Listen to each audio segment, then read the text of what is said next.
Base nga sa ating latest satellite image, nakapasok na nga dito sa loob ng ating Philippine Area of Responsibility yung binabantayan nating low pressure area kaninang alas 2 ng hapon. At huli nga yung namataan sa layong 1,095 kilometers silangan ng southeastern Luzon.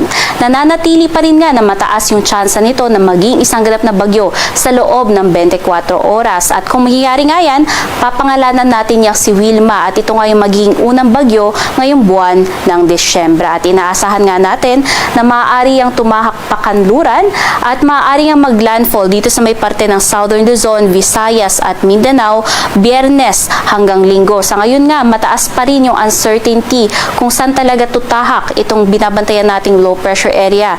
Kaya patuloy po tayong mantabay sa pag-asa hinggil nga sa magiging update sa mga susunod na araw dito sa low pressure area. Samantala, maaari nga yan magdulot ng mga malalakas na mga pag-ulan sa malaking bahagi ng Visayas, dito sa may Southern Luzon at mangilan-ngilan pang bahagi ng Mindanao. Kaya mag-iingat na po yung ating mga kababayan dyan dahil sa mga nakaraang bagyo ay ito rin yung mga areas na nakaranas ng mga pag-ulan. Andyan nga rin yung posibilidad na maaari na din tayo magtaas ng wind signal dahil sa nakikita nating senaryo bukas o sa Thursday.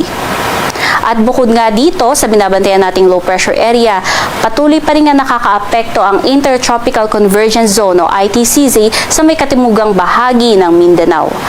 Northeast monsoon naman o hanging amihan ng siyang umiiral dito sa may Northern Luzon.